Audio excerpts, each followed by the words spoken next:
What were any mistakes we made? I think failure to build on the platform that we created. I think we got to 10 years and I think we sat on our laurels as a business. Yeah. You went on creating.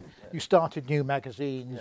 We new courses, all that stuff. But the business wasn't driven. Yeah. We started children's courses. We then did the executive courses, which were a bit of a downer.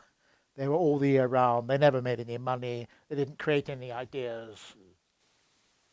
Yeah, and even when you had somebody fairly innovative like Marcus, he was stuck with the staff Who were dead. who were tired old men like you and me now. Robert Feather, a lovely man, but he needed to earn his money. Yeah. And they wanted a job teaching English from 9 till 5, and they wanted to go home. And that wasn't the environment for creation. Yeah. Bring 100 teachers together from all over the world, put them in a place like the University of Kent for the summer, something's bound to happen. Yeah. So I think we coasted. I also think that we had a massive advantage in being part-time, i.e. In the summer, different from the situation that you have.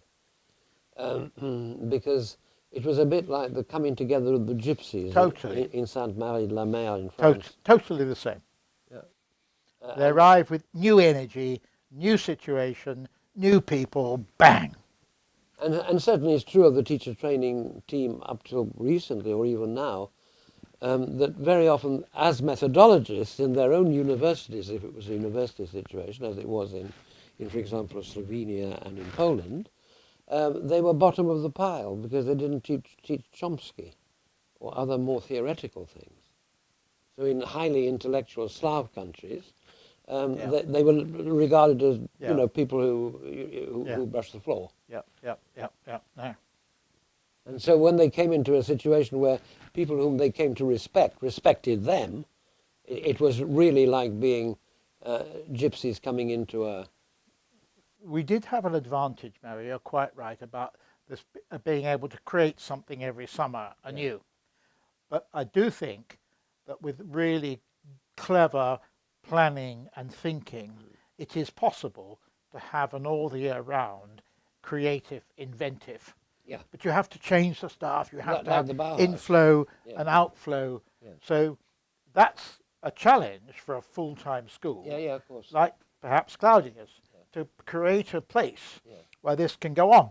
Yeah. But the owners have to be prepared to fund it.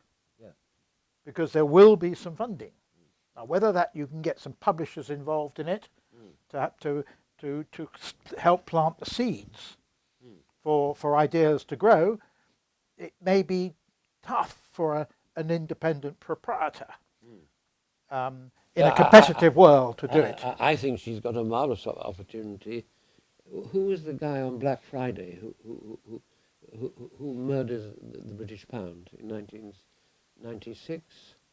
A Hungarian entrepreneur who was brilliant at the stock market, who has now quarrelled with the president of Hungary. You obviously do know his name, but I don't remember. I can't remember the name.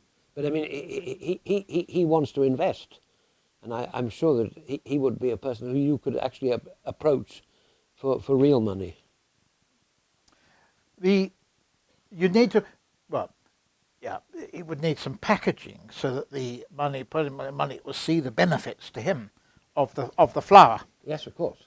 And that needs to be in something like teaching and education. That needs to be fairly crystallized, I think. Mm-hmm. Yes. And you want to know reason. I mean, in industry, if you look at an industry that I'm now involved in with educational technology, you mention that word to an entrepreneur and he gets out his checkbook. It's rather different in education than creating something that a visionary with money might want to throw his money into. Well, this guy has absolutely proved that he's a genius. With the link then between an operation and somebody with some money and a vision, get those two things together. It's not just stop just because it's full time doesn't mean it can't It be can't, innovative. no. We were lucky, you're Yeah. quite right, and that was the point you made. Yeah. And I accept that.